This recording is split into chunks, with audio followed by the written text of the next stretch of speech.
सुंदर नगर का। बहुत सुंदर, बहुत बहुत धन्यवाद सभी भक्तों को भी कीर्तन में भाग लेने के लिए। अभी हम लोग मंगलाचरण करें। ओम अज्ञान तिमिरांधस्य ज्ञानांजन शलाकया चक्षुन्मीलितं येन तस्मै श्री गुरुवे नमः।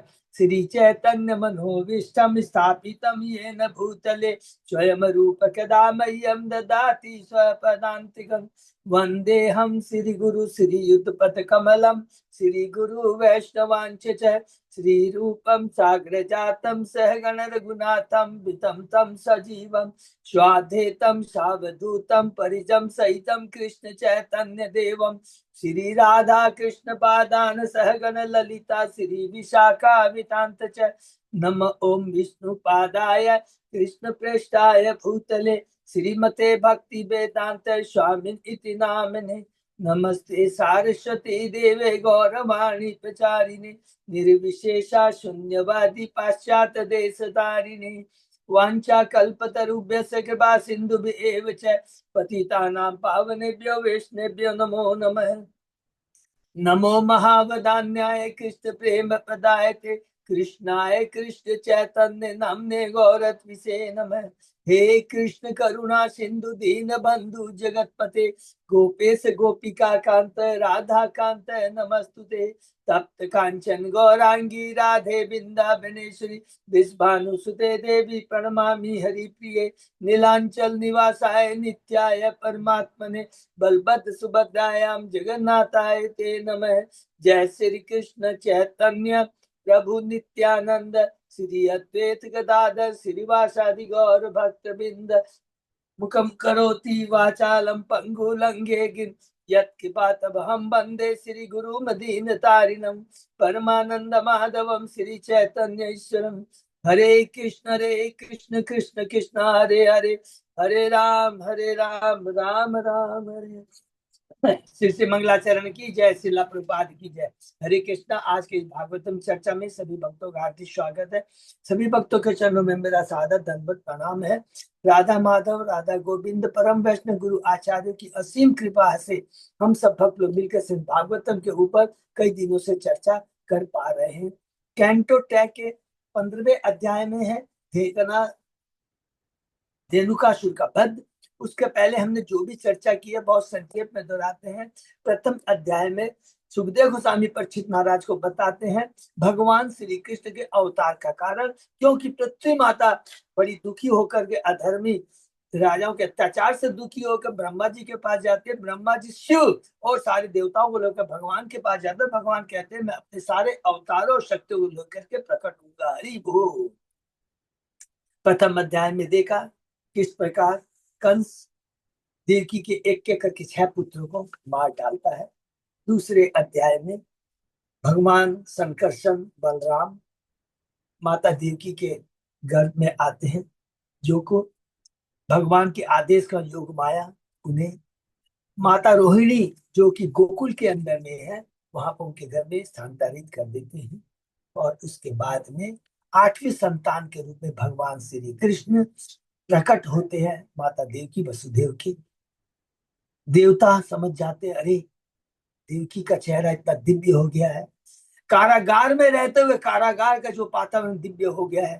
देवता आते हैं भगवान में आ चुके हैं, देवकी वसुदेव के हृदय में आते हैं, गर्भ स्तुति करते हैं और उनकी प्रदीक्षिणा करते हैं। तीसरे अध्याय में हम देखा भगवान श्री कृष्ण का प्रकट होता है, सादा बादल दिव्य हो जाता है। 4 भुजा में आते हैं, वसुदेव और देवकी की पूजा करते हैं और उसके बाद में भगवान अपने को 2 भुजाओं के रूप में कर लेते हैं। और किस प्रकार वसुदेव भगवान श्री कृष्ण को लेकर करके गोकुल चला जाता है और वहां से योग माया रूपी कन्या को लेकर आकर मथुरा में माता देवकी के पलंग पे रख देता है। चौथे अध्याय में हमने पढ़ा जब कंस को पता लगता है कि देवकी की 7वीं संतान जन्म ले चुकी है, वो योग माया की कन्या को मारना चाहता है, सफल नहीं होता है। आकाशवाणी होती है तुमको मारने वाला इस धरा पर ऑलरेडी जन्म ले चुका है। घबरा करके और अपने कुबुद्धि सलाहकारों की बात को मान करके 10 दिन उस समय 10 दिन के अंदर जितने बच्चे होते हैं उनको मारना शुरू कर देता है और साधु संस्कृति को नष्ट करना शुरू कर देता है। 5वें अध्याय, ये बहुत बड़ी शिक्षा है, ये वाला याद आ गया है कि कभी भी अभक्तों का, असुरों का संग नहीं करना चाहिए। गलत सलाहकार वो हमारी आध्यात्मिक जीवन को नष्ट कर देंगे। ये बहुत इंपॉर्टेंट चीज है। कभी भी कुबुद्धि वालों, जो बहुत ज्यादा भौतिकतावादी है, जो व्यर्थ की बातें करते हैं, कभी भी उनका संग नहीं करना चाहिए। 5वें अध्याय में हमने पढ़ा भगवान नंद बाबा कैसे नंदोत्सव बनाते हैं, मथुरा जाते हैं, वसुदेव से मिलते हैं। और 6वें अध्याय में उतना का वध, कैसे भगवान उनको माता की देव सर्व सिद्धि प्रदान करते हैं। 7वें अध्याय में भगवान ने सटकासुर तृणावर्त का वध किया।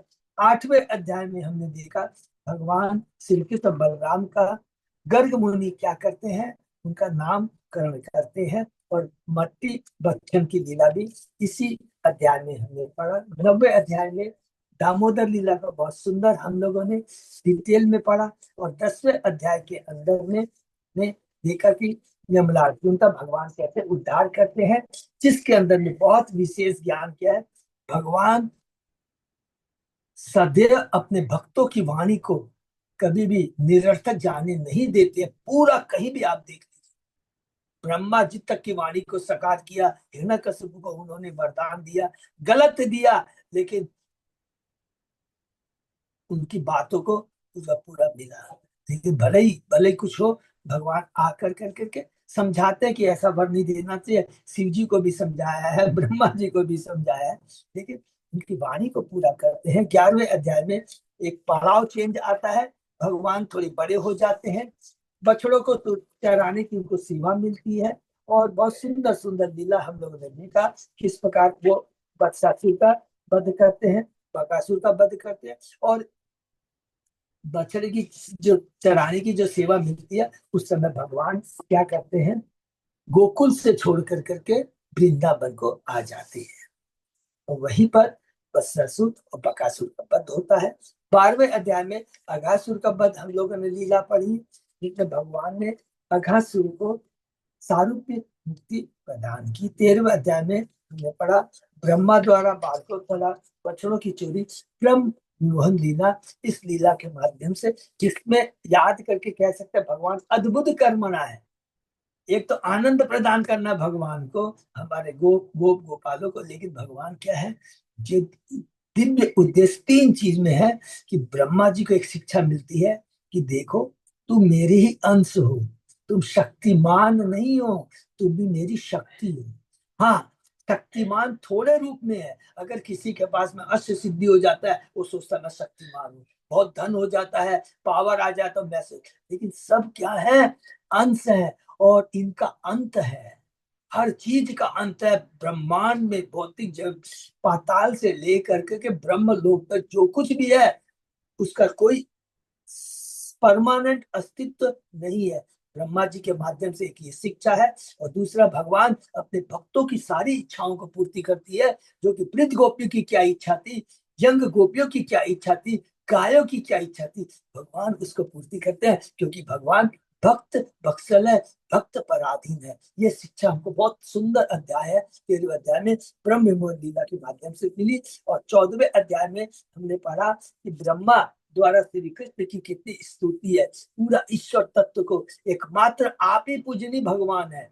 और आपके जो गुण है, उनको बड़े बड़े वैज्ञानिक अणुओं को गिन सकते हैं, लेकिन आपके गुणों की गिनती नहीं कर सकते हैं। और विशेष कर कर करके ब्रह्मा जी ने वृंदावन के गोप गोपियों की महत्ता, तो उनकी भक्ति की महत्ता को बहुत डिटेल में समझाया। और अंत में परीक्षित महाराज चकरा जाते हैं। जगदीश महाराज कहते हैं, किसके प्रति इतना अद्भुत प्रेम किस प्रकार उत्पन्न हुआ, तो वो बताते हैं उनका वो शुद्ध प्रेम है। और तुम भी ये गोप गोपियों का, वृंदावन वासियों का ये शुद्ध प्रेम है। हे राजन, कृष्ण को समस्त जीवों का आदि आत्मा करके जानो। वे अपनी अहृति के बाद समस्त जगत के लाभ हेतु सामान्य मानव के रूप में प्रकट हुए हैं। ऐसा उन्होंने अपनी अंतरंगा शक्ति के बल पर किया। ये बहुत इंपॉर्टेंट बात कहते हैं। भगवान आते हैं, लीला करते हैं सामान्य मनुष्य की तरह, लेकिन याद रखेंगे उनके जो कार्य होते हैं इनका जन्म होता दिव्य होता है, जन्म कर्म च दिव्यमय, और ये साधारण नहीं होता है। और ये जितनी भी लीला होती है योग माया के माध्यम से भगवान की अंतरंग शक्ति के बल पर ये सारे कार्य होते हैं। श्री कृष्ण ही हमारे प्रेम तथा आकर्षण के चरम लक्ष्य है, जबकि शरीर, परिवार था, गत, ये सब गौण है। भगवान श्री के चरण कमल क्या है, ये हम लोगों ने पढ़ा, बहुत इंपॉर्टेंट जो बोला था, याद रखना चाहिए, श्लोक को मेमोराइज करना है। 58 नंबर श्लोक की भगवान के जो चरण कमल है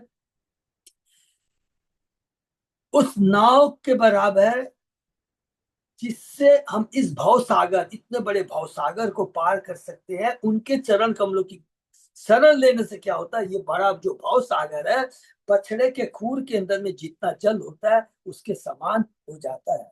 अतः अगर हम हर कार्य कृष्ण को केंद्र में रखकर शुद्ध भगवत प्रेम अर्थात कृष्ण भाव में संपन्न करते हैं तो सदैव दिव्य आनंद में रहेंगे, कोई भी हमें भौतिक चिंता नहीं सताएगी। यहाँ समाप्त की हम लोगों ने 14वां अध्याय, बहुत सुंदर है। और 15वां अध्याय में जैसे ही हम प्रवेश करते हैं, सुखदेव गोस्वामी जी परीक्षित महाराज को कहते हैं, परीक्षित महाराज थोड़ा ध्यान से सुनो। अब भगवान श्री कृष्ण को से पौगंड अवस्था को प्राप्त कर चुके हैं, और अब उनको क्या है, और एक प्रमोशन हो गया। क्या प्रमोशन हो गया, अब उन्हें बछड़ों की जगह गायों को चराने की सेवा मिल चुकी है। और जैसे गाय को चराने की सेवा मिलती है, तो सुखदेव गोस्वामी जी बहुत सुंदर बताते हैं कि एक दिन भगवान श्री कृष्ण बलराम के संग सारे गौ को लेकर कर कर करके बहुत सुंदर जंगल में जाते हैं। जब श्री भगवान कृष्ण ने गौ को चराते समय वृंदावन का दिव्य वातावरण देखा, तो उनके नेत्रों को आध्यात्मिक आनंद मिल रहा था, क्योंकि जहां भगवान है वहां तो आध्यात्मिक वातावरण बनना ही बनना है। और दिव्य आनंद का अनुभव, जहां भगवान भगवान के भक्तों की उपस्थिति होती है, ये बहुत इंपॉर्टेंट, या जो आनंद होता है वो आत्मा का भोजन होता है। और यदि भौतिक जगत के भौतिकतावादी लोगों के सब मिलते हैं तो वो क्या है, शरीर का भोजन होता है, शरीर को तुष्टि मिलती है, शरीर की इंद्रियों को तुष्टि मिलती है। लेकिन जहाँ भगवान भगवान के भक्त होते हैं, वो जो वातावरण दिव्य होता है उसमें आत्मा का भोजन है और आत्मा को तुष्टि मिलती है। कहते हैं भगवान को सब आध्यात्मिक आनंद प्रदान कर रहे थे, तब वे मजाक में हंसकर मंद हास में अपने बड़े भाई बलराम से बोलते हैं, हे देव श्रेष्ठ भ्राता, वृंदावन के बीच किस प्रकार आपके चरण कमलों पर अपना सिर झुका रहे हैं। तो इतना सुंदर है। और इसी श्लोक के तात्पर्य में प्रभुपाद जी बहुत सुंदर दो चीज हमको बोलते हैं। कहते हैं तीर्थ, तीर्थ का मतलब है जहां पर भगवान के दिव्य नाम गुण लीलाओं का श्रवण कीर्तन होता है वही स्थान तीर्थ हो जाता है। और जो भगवान के भक्त जहां होते हैं वो भी तीर्थ स्थान हो जाता है। क्यों हो जाता है, क्योंकि भगवान के भक्त भगवान को हृदय में धारण करते हुए हरि नाम का जप कीर्तन श्रवण करते रहते हैं। इसलिए जहां भगवान का भक्त होता है, जहां भगवान के नाम लीलाओं का कीर्तन होता है, वो स्वतः ही तीर्थ बन जाता है। और हमें मुनि बनना है।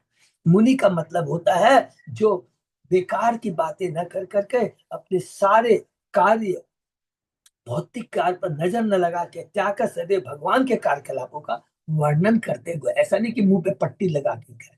वो मुनि इसलिए है क्योंकि बेकार की बातें नहीं करते, केवल जहां भगवान भगवान के भक्तों की लीलाओं से उनका तो अवसर मिलता है, बस तभी वो अपना मुंह खोलते हैं। बाकी वो कभी भी इधर उधर की बातें नहीं करते हैं। तो मुनि, तीर्थ, ये दो चीज को बहुत सुंदर एक्सप्लेन प्रभुपाद जी ने 6वें श्लोक में किया है। और उसके आगे अब सुखदेव गोस्वामी जी क्या बताते हैं हम लोग सुनेंगे। शीर्षक क्या है याद रखेंगे, धेनुकासुर का वध। कौन सी अवस्था भगवान की, पौगंड अवस्था है। कौन सी एज, एग्जैक्ट एज भी बोल सकते हैं, 6 साल के अभी भगवान। ठीक है, हम लोग आगे चर्चा करते हैं। ओम नमो भगवते वासुदेवाय। ओम नमो भगवते वासुदेवाय। ओम नमो भगवते वासुदेवाय। नारायण नमस्कृत नरं चैव नरोत्तमं देवी सरस्वती व्यासं ततो जयम् उदीरे। नष्प्रायेषु भद्रेषु नित्यं भागवत सेवया भगवती उत्तम श्लोके भक्ति भवति नैष्ठिकी। कृष्णाय वासुदेवाय देवकी नंदनाय च नंद गोप कुमाराय गोविंदाय नमो नमः। आराधयो भगवान भजेश तनय ततनाम वृंदावनम रमया काचित उपासना व्रजवधू वर्गेण्य कल्पिता श्रीमद्भागवतम प्रमाणम अम्लम प्रेमापुमर्तो महान श्री चैतन्य महाप्रभो मतम इदम तत् आदरो न पर हरे कृष्ण कृष्ण कृष्ण हरे हरे हरे राम राम राम हरे हरे। ये बोल कैंटो 10 अध्याय 15 श्लोक नंबर 7। बहुत बहुत धन्यवाद अच्युत दास को। हम लोग शुरू करते हैं। नित्यंत नित्यंतिमीशि किम इडय मुदाहरिण्य कुर्वन्ति गोप्य इव ते प्रियमीक्षेण शुक्ते च सुकोकिल गणा गृहमागताय धन्या वने को कश यान ही सताम निसर्ग। हे आराध्य, ये मोर प्रसन्नता के मारे आपके समक्ष नाच रहे। कौन कह रहे हैं? हे आराध्य बलराम को कह रहे हैं कृष्ण। देखिए अपने बड़े भाई को। हिरण्य अपनी स्नेहिल चितनों से आपको गोपियों की भांति प्रसन्न कर रही है। ये कोकिलाएं आपका सम्मान विधि की स्थिति द्वारा कर रही है। जंगल के ये सारे निवासी परम भाग्यशाली हैं और आपके प्रति इनका बर्ताव किसी महात्मा द्वारा अपने घर में आए अन्य महात्मा के स्वागत के अनुरूप है। भगवान स्वयं बलराम के माध्यम से अपना गुणगान कर रहे हैं। बड़ा तत्व है। धन्यो इयम अद्य धरणी तृण विरुद्ध स्वत पाद स्पृशे द्रुम लता करजा विवृष्टा नद्यो अद्रय खग मृगा सदया अवलोके गोप्योन्तरेण भुजयोरपि यत् स्प्रियाश्री। अब यह धरती परम धन्य हो गई है क्योंकि आपने अपने पैरों से इसकी घास तथा झाड़ियों का, अपने नाखूनों से इसके वृक्षों तथा लताओं का स्पर्श किया है और आपने इसके नदियों, पर्वतों, पक्षियों तथा पशुओं पर अपनी कृपा दृष्टि डाली है। इनसे भी बढ़कर आपने अपनी तरुणी गोपियों को अपनी दोनों भुजाओं में भरकर उनका आलिंगन किया है, जिसके लिए स्वयं लक्ष्मी जी लालायित रहती है। हरि बोल। अद्य शब्द इस धरा पर बलराम तथा कृष्ण के प्राकट्य का समय सूचित करता है। बराह का रूप धारण करके भगवान कृष्ण ने स्वयं पृथ्वी को बचाया। ये हम लोगों ने पढ़ा है और यह माना जाता है कि धरती, तीसरे अध्याय की धरती शेष के बल पर थमी है। बराह तथा शेष दोनों ही बलराम के अंश हैं। हरि बोल। बराह तथा शेष दोनों ही बलराम के अंश हैं और स्वयं बलराम आदि भगवान श्री कृष्ण के विस्तार हैं, अंश हैं और विस्तार है। श्री कृष्ण का कथन कि यह धरती अब धन्य हो गई है, जन्म में अद्य धरणी, यह अंकित करते कि कृष्ण के रूप में भगवान के आशीर्वाद के तुल्य कुछ भी नहीं है, क्योंकि श्री कृष्ण अपने अंश बलराम सहित प्रकट हुए हैं। कर्जा भी निष्ठा अर्थात नाखूनों से स्पष्ट सामासिक पद है जो सूचित करता है कि कृष्ण तथा बलराम साथ साथ जंगल में जाते तो वृक्षों, झाड़ियों, लताओं से फल तथा फूल तोड़ते जाते और इसका उपयोग अपनी लीलाओं में करते। कभी कभी वे तोड़ी पत्तियों से, पुष्पों से अपने शरीर को अलंकृत करते थे। ये भी हमने पढ़ा था। भगवान अपने को अलंकृत करते थे जंगल के फूल फल पत्तियों से। कृष्ण तथा बलराम वृंदावन की समस्त नदियों, पहाड़ियों, प्राणियों को प्रेम तथा दया की दृष्टि से देखते थे, किंतु कृष्ण द्वारा गोपियों को बाहु में भरकर आलिंगन किया जाना सबसे बड़ा वर था, जिसके लिए लक्ष्मी जी तरसती रहती थी। बैकुंठ में भगवान नारायण के पक्ष स्थल पर निवास करने वाली लक्ष्मी जी को एक बार इच्छा हुई कि वे श्री कृष्ण के पक्ष स्थल से आलिंगन बद्ध हो तो उसके लिए उन्हें कठोर तपस्या करनी पड़ी। श्री कृष्ण ने उन्हें बताया कि उनका वास्तविक स्थान बैकुंठ में है और वे वृंदावन में उनके पक्ष स्थल पर निवास नहीं कर सकती। फलतः लक्ष्मी जी ने भगवान से प्रार्थना की कि वे उन्हें एक स्वर्णिम रेखा के रूप में अपने पक्ष स्थल में रहने दे और भगवान ने उन्हें यह वर दे दिया। शिवसा चक्रु ठाकुर ने पुराणों में यह घटना सुनाई है। हरि बोल। बस चिन्ह रहता है भगवान के न, और वो चीज यहाँ पर बता रहा है। श्री शुकवाच है तो जब भगवान इतना गुणगान करते हैं, किसका करते हैं? बलराम का करते हैं।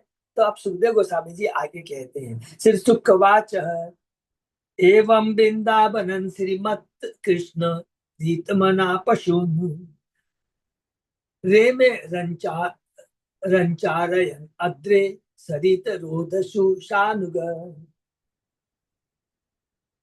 श्री सुखदेव गोस्वामी ने कहा, इस प्रकार वृंदावन के रम्य जंगल तथा वृंदावन के निवासियों को संतोष व्यक्त करते हुए भगवान कृष्ण ने गोवर्धन पर्वत की तलहटी में यमुना नदी के तट पर अपने मित्रों से गौ तथा अन्य पशुओं को चराने का आनंद लिया।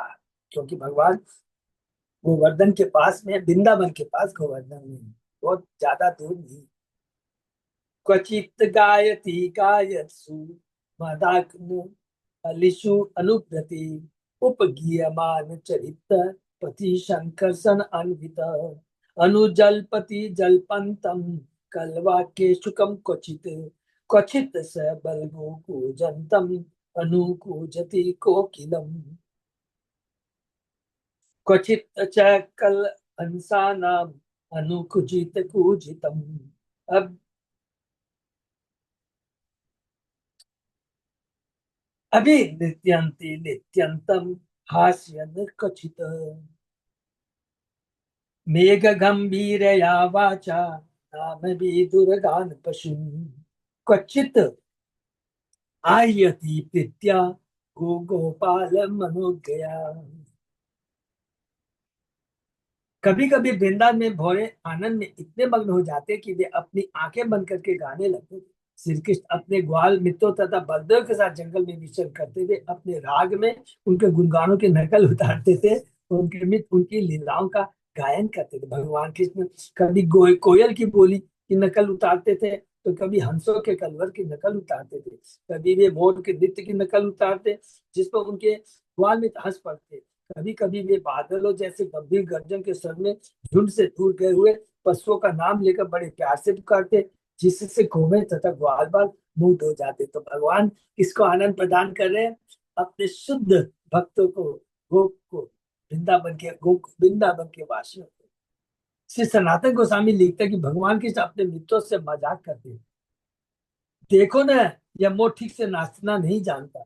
और तब वे बड़े जोश से मोर के नाच की नकल करते, जिससे उनके मित्रों में हंसी के फुहारे छूटते। वृंदावन के मोर भौरे फूलों का रस पीते और इस अमृत तथा श्री कृष्ण की संगति के संजोग से वे मदाग्न होकर अपनी आंखें बंद करके गुनगुनाकर अपनी तुष्टि व्यक्त करते। श्री कृष्ण इन गुनगुनानों का बड़ी ही कुशलता से अनुकरण नकल करते थे।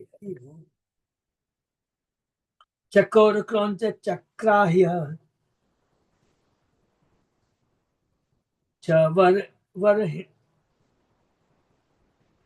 वारद्वाजान च वर्हिण्य अनुरोति स्म सत्वानाम भीतवत व्याघ्र सिंहयो।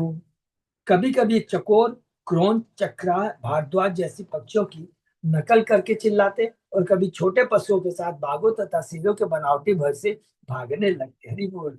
चकोर, क्रोन, चक्रा है भारद्वाज है।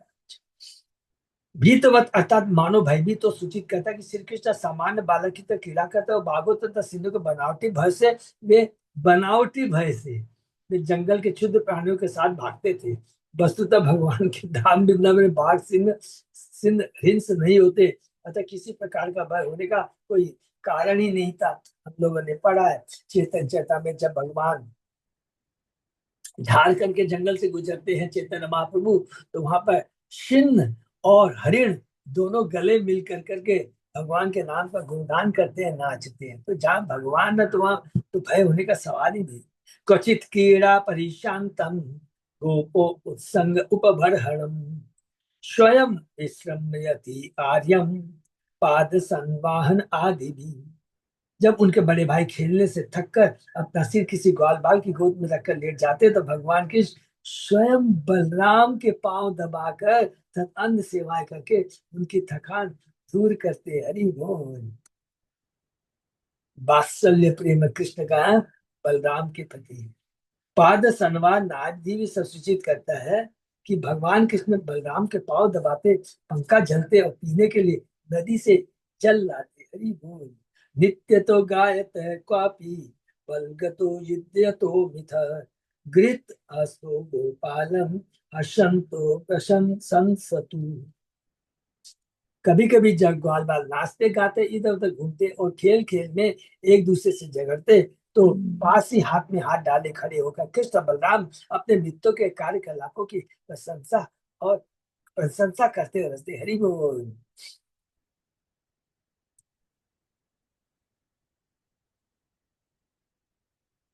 क्वचित पल्लव तलतेषु नियुद्ध श्रम कर्षित वृक्ष मूलाश्रय से ते गोपोत्संगो उपवर्हण। कभी कभी भगवान कृष्ण झगड़ने से थक जाते और ब्रिज की जल के पास कोमल टहने तथा कलियों से बने हुए बिस्तर पर अपने किसी ग्वालवाल मित्र की गोद को तकिया बनाकर लेट जाते हैं। हाँ, कितने भाग्यशाली है देखिए। हैं? वृंदावन के गोपाल ग्वाल बाल पल्लव तल पेशु सब बताते हैं कि भगवान कृष्ण ने अनेक रूपों में अपना विस्तार किया और अपने उत्साही ग्वाल मित्रों द्वारा टहनियों पत्तियों तथा फूलों से जल्दी जल्दी बनाए गए बिस्तर पर लेट गए। पाद संवाहनम चक्रु केचित तस्य महात्मन अपरे हत पापमानो व्यंजे सम विजयन। तब कुछ ग्वालबाल जो महान आत्माएं थी उनके चरण कलवत दबाते और अन्य ग्वालबाल निष्पाप होने के कारण बड़ी कुशलता पूर्वक भगवान पर पंखा झलते। कितना बढ़िया वर्ड यूज किया, निष्पाप, शुद्ध चेतना में है, कोई कलुषिता नहीं है, तभी उनको ये सौभाग्य मिला है। तभी भगवान स्वयं उनकी सेवा कर रहे हैं और आनंद का अनुभव कर रहे हैं, उन्हें भी आनंद दे रहे हैं, खुद आनंद का अनुभव कर रहे हैं। ये बहुत इंपॉर्टेंट पॉइंट ये श्लोक है। अन्य तद अनुरूपाणि मनोज्ञानी महात्मन गायन्ति स्म महाराज स्नेह क्लिन्न शनि। हे राजन, अन्य बालक समयोचित मनोहर गीत गाते और उनके हृदय भगवत प्रेम से द्रवित हो उठते। हरि बोल। एवं निगुण आत्मगति स्वमायया गोपात्मज गो गोपात्मज त्वं चरिते विडम्बयन् रे मे रमा लालित पाद पल्लवो ग्राम्ये समम ग्राम्यवती ईश चेष्टित। इस तरह भगवान जिनके कोमल चरण कमलों की सेवा लक्ष्मी जी स्वयं करती है, अपनी अंतरंगा शक्ति के द्वारा अपने दिव्य ऐश्वर्य को छिपाकर ग्वाल पुत्र की तरह कार्य करते हैं। बहुत इंपॉर्टेंट है, देखिए लिखा है भगवान अपनी अंतरंगा शक्ति के द्वारा योग माया को इंस्ट्रक्शन देते हैं कि मेरे दिव्य ऐश्वर्य का ज्ञान है, मेरे दिमाग से निकाल दो, छिपा दो, मेरे में कोई ऐश्वर्य नहीं है, मैं एक साधारण ग्वाल पुत्र हूँ की तरह कार्य करते थे। अन्य ग्राम वासियों के साथ ग्रामीण, ये श्लोक के अंदर लिखा हुआ देखिए, ग्रामीण बालक की बात विचर करते हुए कभी कभी ऐसे कर्तव्य दिखलाते जो केवल ईश्वर ही कर सकता है, लेकिन किस रूप में? ग्वाल बालक के रूप में ही करते हैं। इसीलिए कहते हैं भगवान के जो कर्म होते हैं बड़े दिव्य होते हैं, भौतिक नहीं होते। ये बहुत इंपॉर्टेंट श्लोक, चौथे अध्याय का 9वां श्लोक, पूरा हर जगह पूरा आता है अपनी कर्म, क्योंकि भगवान के जो कर्म और जन्म कर्म को दिव्यता को जो समझ लेता है, इस भौतिक जगत में उसे वापस नहीं आना पड़ता। श्री दामा नाम गोपालो राम केशवयो सखा शुभ स्तोक कृष्ण आद्या गोपा प्रेमणा इदम अब्रुवन। एक बार राम तथा कृष्ण माने बलराम तथा कृष्ण के अत्यंत घनिष्ठ मित्र, नाम दिया है श्री दामा, हरि बोल, सुबल स्तोक कृष्ण तथा अन्य ग्वालवाल बड़ी इस प्रकार बोले। प्रेमणा सब सूचित करता है कि कृष्ण तथा बलराम के सामने प्रस्तुत की जाने वाली याचना प्रेम से प्रेरित है। हरि बोल, किसी व्यक्तिगत इच्छा से नहीं। हरि बोल। ग्वालबाल इच्छुक थे कि कृष्ण बलवान असुरों के संहार तथा तालवन के मधुर फलों के खाने की लीलाएं प्रदर्शित करें, इसलिए उन्होंने विरोध किया। देखिए, जो याचना भी करते हैं, जो भी अपनी इच्छा व्यक्त कर रहे हैं गोपाल कृष्ण को, कि कृष्ण अपना ऐश्वर्य दिखाए, आनंद को, जिसे उनको आनंद लीलाएं दिखाए।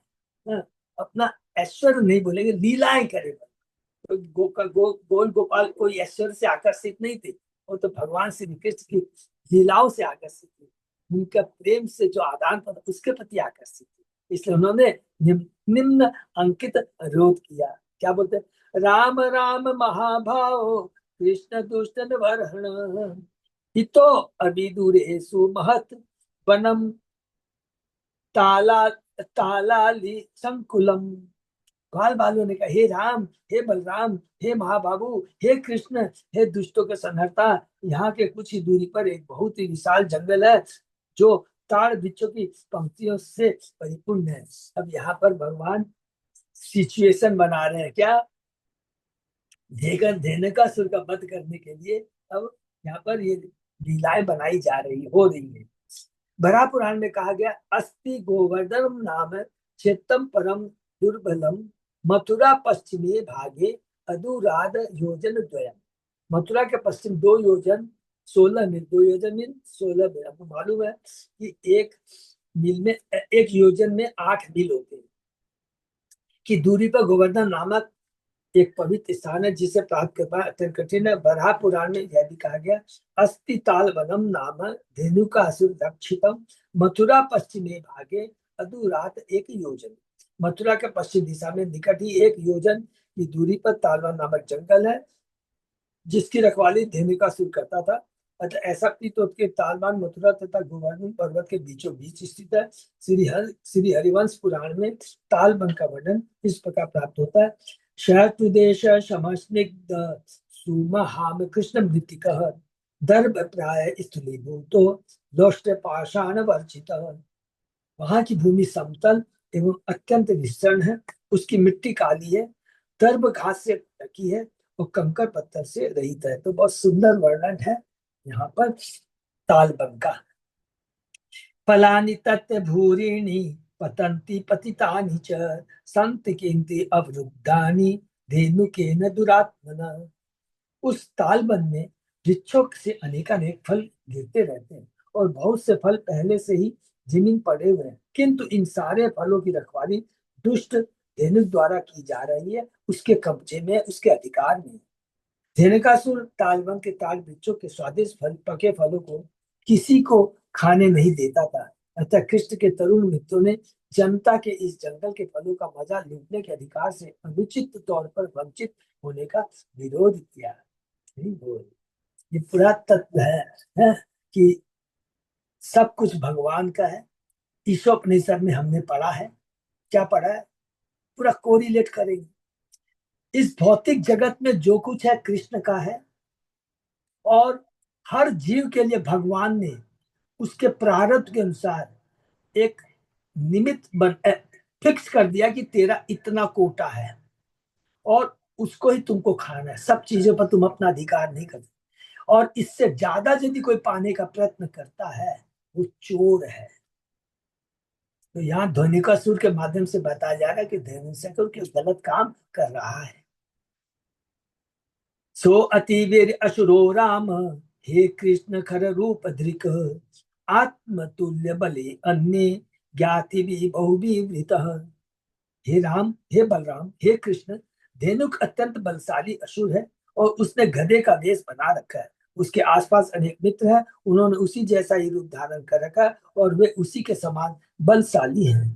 तस्मात् कृत नर आहारा भित्ते निबि अमित न सेव्यते पशु गणे पक्षी संगे विवर्जितम। धेनुकासुर ने जीवित मनुष्यों को खा लिया है, इसलिए सारे लोग तथा पशु तालवान जाने से डरते हैं। हे शत्रुहंता, पक्षी तक उड़ने से भी डरते हैं, माने उसके एरिया में पक्षी भी ऊपर से उड़कर जाने में डरते हैं। कृष्ण तथा बलराम के ग्वाल मित्रों ने दोनों भाइयों को प्रोत्साहित किया कि वे तुरंत तालवन जाकर धेनुकासुर का वध करे। वे उन्हें अमित्र हन कहकर संबोधित, जिसका अर्थ है शत्रु का हंता। ग्वाल बालों ने भगवान की शक्ति का आनंद में चिंतन करते हुए तर्क किया, कृष्ण पहले ही बक तथा अग जैसे, अगासुर बकासुर जैसे भयानक असुरों का वध कर चुके हैं। अतएव इस घृणापद धेनुक नामक गर्दभ के विषय में कौन सी विशेष बात हो सकती है जिसके कारण ये वृंदावन का कट्टर शत्रु बना हुआ है। अरे भगवान कृष्ण जब इतने बड़े असुरों का वध किया, बकासुर अगासुर, तो ये कौन सी खेत की मूली है। ग्वाल बाल चाहते थे कि कृष्ण बलराम इन असुरों का वध करे जिससे वृंदावन के पुण्यात्मा निवासी तालवन के फलों का आस्वादन कर सके। इस उन्होंने विशेष कृपया विशेष कृपा किए जाने की प्रार्थना की कि गर्दभ असुरों का वध किया जाए। विद्यन्ते अभुक्त पूर्वाणि फलानि सुरभिणी च एष वे सुरभि गंधो विसूचिनो अवगृह्यते। तालवन में ऐसे मधुर गंध वाले फल हैं जिन्हें किसी ने कभी नहीं चखा। ताल फलों की चारों ओर फैली खुशबू को हम अब भी सूंघ सकते हैं। ये ग्वाल बाल बता रहे भगवान को, भगवान को तो सब मालूम है। श्री श्रीधर स्वामी के साथ ताल फलों की मधुर सुगंध पूर्वा हवा द्वारा से ले जाई जाती थी, जो वृंदावन में वर्षा कराने में लाभदायी होती है। यह पूर्वा हवा सामान्यतः भादो मास में चलती है और इस तरह फलों की सर्वोच्च पक्वता को सूचित करती है। यह तथ्य कि बालगण सुगंध को जान गए, यह बतला है कि तालबन निकट ही था। हरि बोल। ठीक है, आचार्य कितना सुंदर सुंदर बात लिखते हैं कि सुगंध से मालूम पड़ता है कि अभी ये तालबन का बीच बगल में है। हे मेरे भाइयों, राम कृष्ण बहुत दूर नहीं है, आप चलो वहां पर। पर्यक्षतानि न कृष्ण गंध लोभित चेतसाम वांछा अस्ति महतिराम गम्यताम यदि रोचते।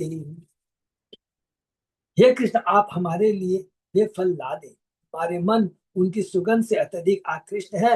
हे बलराम, उन फलों को पाने की हमारी इच्छा अत्यंत प्रबल है। यदि आप सोचते हैं कि यह विचार अच्छा है तो चलिए उस तालबन में चले।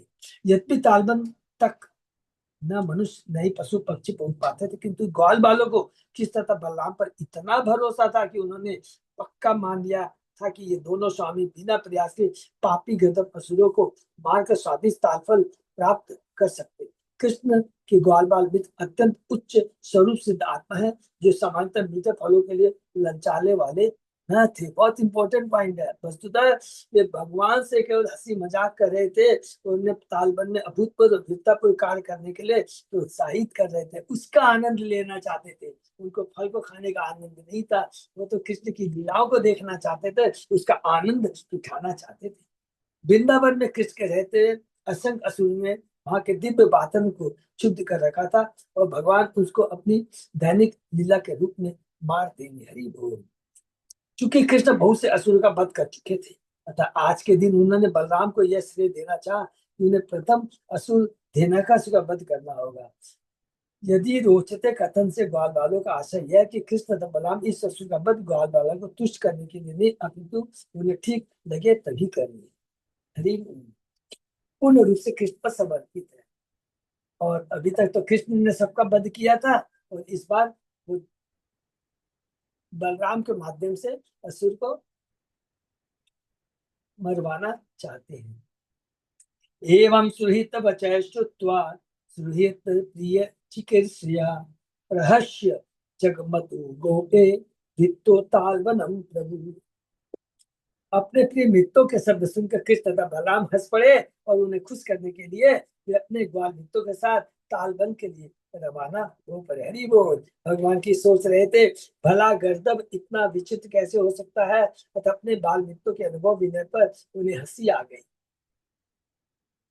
जैसे भगवान कपिल ने सिर भागवत में कहा है, हासम हरे हासम हरे वनता खिलो अखिल लोक तीव्र शोका सुसागर विशोषण मत अत्यु अति उदारम। भगवान की हंसी अत्यंत उदार होती है, अति उदार। जो लोग भगवान के समक्ष नतमस्तक होते हैं, उनके इस जगत के कष्टों से उत्पन्न अश्रुओं के सागर को भगवान की हंसी सुखा। हरि बोल। अतः अपने बाल मित्रों को प्रोत्साहित करने के लिए कृष्ण बलराम से और तुरंत उनको साथ लेकर ताल बन के लिए चल पड़े। हरि बोल। बल प्रविश्य बाहुभ्यां तालान संपरिकंपयम् फलानि पातयामाश मतम गज ओज इवो इवोजशा। भगवान बलराम सबसे पहले तालबन में प्रविष्ट हुए, तब अपने दोनों हाथों से मत वाले हाथी की सी शक्ति लगाकर वृक्षों को हिलाने लगे, जिससे ताड़ के बल भूमि पर आ गए। यह बलराम की शक्ति। हरि बोल।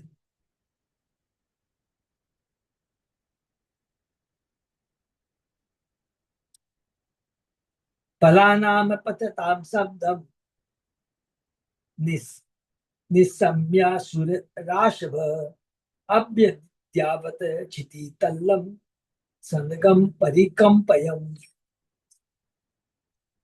गिरतव फलों की ध्वनि सुनकर गर्दभ असुर धेनु पृथ्वी तथा वृक्षों को कपाता हुआ आक्रमण करने के लिए उनकी ओर दौड़ा। सम्मेत तरसा प्रत्यक द्वाभ्याम पदाभ्याम बलम बली निहत्ते अर निहत्योरसी का शब्दम मुंचन पर्यसरत खल। वह बलशाली असुर बलराम की ओर झपटा और उनकी छाती पर अपने पिछले पैरों के घुरों से कठोर वार किया। तत्पश्चात धेनु जोर से रेंगता हुआ इधर उधर दौड़ने लगा। पुनः आशाद्य संरब्ध उपक्रोष्टा पराक्षित चरणाव परो राजन बलाय प्राक्षिपद रुषा। हे राजन, प्रक्रुद्ध गधा फिर से बलराम की ओर बढ़ा और अपनी पीठ उनकी ओर करके खड़ा हो गया। तत्पश्चात क्रोध से देखते हुए उस असुर ने उन पर दुलती चलाई। उपक्रोष्टा शब्द न केवल गधे को अपितु पास ही देखते हुए गधे को सूचित करता है। इस तरह यहाँ पर इंगित हुआ कि बलशाली धेनु क्रोध भरी भयानक आवाज निकाल रहा था। सतम गृहीत्वा प्रपद्यो भ्रामयित्वा एकपाणि नाम चिक्षेप तृण राजाग्रे ब्राह्मण त्यक्त जीवितम।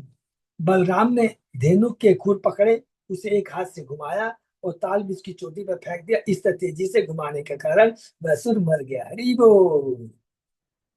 तेनाहतो महातालो दीपमानो बृहत् शिरा पाशविस्थं कंपयन् भग्न स चान्यं शो अपि चापरम। बलराम ने धेनुकासुर के मृत शरीर को जंगल के सबसे ऊंचे ताड़ वृक्ष के ऊपर फेंक दिया और जब यह मृत शरीर उस वृक्ष की चोटी पर जा गिरा तो वृक्ष हिलने लगा। इस विशाल वृक्ष से पास का एक अन्य वृक्ष भी हिला और असुर के भार के कारण टूट गया। इसके निकट का वृक्ष भी इसी तरह हिलकर टूट गया। इस तरह एक एक करके जंगल के अनेक वृक्ष हिले और टूट गए। तो सबसे ऊंचे वृक्ष पर गिरा और वो दूसरे वृक्ष को तोड़ा, तीसरे वृक्ष को तोड़ा। बलराम ने धेनुकासुर को इतनी तेजी से विशाल ताड़ वृक्ष के ऊपर फेंका कि प्रतिक्रियाओं की एक श्रृंखला पैदा हो गई, जिसके फलस्वरूप अनेक ऊंचे ऊंचे ताड़ वृक्ष हिल हिलकर घोर शब्द करके टूटकर भूमि पर गिर पड़े। बलस लीलया उत्सृष्ट खर देह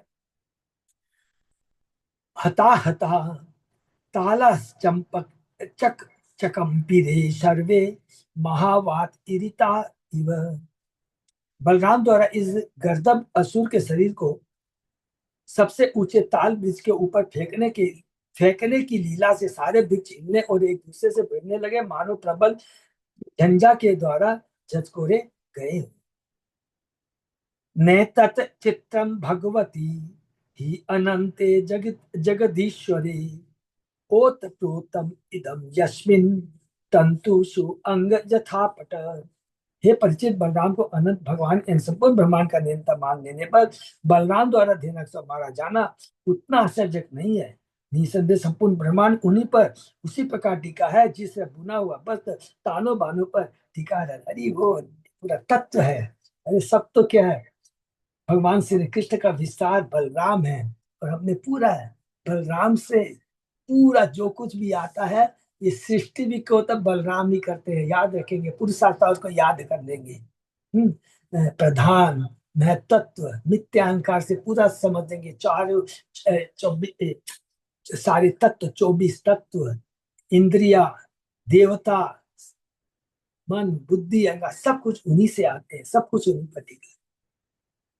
अभागे व्यक्ति भगवान की आनंद लीलाओं को नहीं समझ सकते। इस प्रसंग में श्री जीव गोस्वामी बताते हैं कि भगवान में असीम शक्ति है, जैसा कि अनंत शब्द से प्रकट है। भगवान विशेष अवसर की आवश्यकता के अनुसार अपनी शक्ति के एक सूक्ष्म अंश का प्रदर्शन करते हैं। अपनी शक्ति के एक सूक्ष्म अंश का ये सब क्या बोलते हैं, उनकी तो शक्ति अपरंपार है। चाहे समय काल पात्र देश के अनुसार वो अपनी शक्ति का एक सूक्ष्म अंश का प्रदर्शन करते हैं। बलराम जी ने ताल बन के तालबन में अवैध रूप से कब्जा करने वाली असुरी गधों के झुंड को विनष्ट करना चाहा, तो उन्होंने धेनुकासुर तथा अन्य असुरों को सहज ही मार डालने भर की दिव्य शक्ति का प्रदर्शन किया। तो इसलिए यथा यथा ही धर्म से ग्लानि बहुत भारत परित्राणाम साधूनाम विनाशाय च दुष्कृताम धर्म संस्थापनार्थाय संभवामि युगे। तो भगवान आते हैं, भगवान के आने का बहुत उद्देश्य होता है, बाहरी कारण भी होता है, अंतरंग कारण होता है। ये सब तो बाहरी कारण क्या, आके असुरों को मारना, ये तो भगवान अपने गोलोक धाम में बैठ कर करके व्याकुल में बैठकर कर सकते हैं। ये भगवान का आने का दूसरा कारण है अपने शुद्ध भक्त वृंदावन के गोल गोपाल बाल को दिव्य आनंद प्रदान करने के लिए। और वही भाव देखिए गोपों का है, क्या है लिखा है, उनको कोई फल की लालच नहीं थी, वो तो भगवान श्री कृष्ण बलराम की लीलाओं को देखकर उसका आनंद लूटने की इच्छुक थे। तो यही भाव हमारा होना चाहिए, अपनी नित्य के लिए नहीं, भगवान की तुष्टि के लिए हमारे सारे कार्य होने चाहिए। तथा कृष्णम च रामम च ज्ञातयो धेनु कश्ययि क्रोष्टारो अभ्य द्रवन सर्वे संरब्धाहत बांधवा। धेनुकासुर के घनिष्ठ मित्र अन्य गर्दभ असुर उनकी मृत्यु देखकर अत्यंत क्रुद्ध होते और वे तुरंत कृष्ण बलराम पर आक्रमण करने के लिए दौड़े। श्री सनातन गोस्वामी ने इस श्लोक टीका इस प्रकार की है, जहाँ यह कहा गया कि गर्द भासुरों ने सर्वप्रथम कृष्ण पर हमला किया और तब बलराम पर। कृष्णम च रामम च, इसका एक कारण यह हो सकता है कि ये असुर बलराम के स्वर को देख चुके थे, अतः पहले उन्होंने कृष्ण पर वार करना उचित समझा। अथवा यह हो सकता है कि अपने बड़े भाई के स्नेहवश कृष्ण बलराम तथा इन असुरों के बीच आ गए। कृष्णम च रामम च शब्दों से यह भी सूचित हो सकता है कि अपने छोटे भाई के स्नेहवश बलराम कृष्ण की ओर चले गए। ये आचार्य सनातन सबकी टिप्पणी है। हरि बोल। तान तान आप ततः कृष्णो रामश्च निपलीलया घृत पश्चात चरण चरणान प्राणी होत तृणराजसु। हे राजन, जब असुरों ने आक्रमण किया, कृष्ण तथा बलराम के उनकी पिछली टांगों ने पकड़ पकड़ उन सबको तार वृक्षों के ऊपर फेंक दिया। हरि ओम। फल प्रकर संकीर्णम दैत्य देहे गतासुभि रराज भूष ताल अग्रे घने इव नभतलम। इस तरह फलों के ढेरों से तथा ताड़ वृक्ष की टूटी चोटियों में फंसे असुर के मित्र शरीर से ढकी हुई पृथ्वी अत्यंत सुंदर लग रही थी, मानो बादलों से आ, आ, बादलों से आकाश अलंकृत हो। हरि बोल। श्री विश्वनाथ छत्री ठाकुर के अनुसार असुरों के शरीर काले तथा नीले बादलों जैसे काले थे और उनके शरीरों से बड़ी मात्रा में बहकर निकला रक्त चमकीले लाल बादलों जैसा लग रहा था। इस सारा दृश्य अनंत सुंदरता राम तथा कृष्ण जैसे विविध रूपों में भगवान सदैव दिव्य लगते हैं, और जब वे अपनी दिव्य लीलाएं करते हैं तो परिणाम भी सुंदर और दिव्य होता है। भले वे कट्टर गर्भ भासुरों के बद्ध जैसे उग्र कार्य क्यों न कर रहे हो। हरि बोल। भगवान के सारे कार्य क्या होते हैं, बड़े दिव्य होते हैं। तयो तत्सु महत्कर्म निशम विबुधा दय मुमुच्य पुष्प वर्षाणि चकुर वाद्यानि तुष्टुवो। दोनों भाइयों का यह सुंदर कर्तव्य लीला सुनकर देवताओं तथा अन्य उच्च प्राणियों ने फूलों की वर्षा की और उनकी प्रशंसा में गीत गाए तथा स्तुतियां। श्री सनातन गोस्वामी टीका करते हैं कि देवता ऋषि मुनि तथा अन्य उच्च प्राणी तालवन में कृष्ण भगवान द्वारा अत्यंत शक्तिशाली गर्दभ असुर पर इतनी तेजी से आश्चर्य भाव देख कर चकित थे।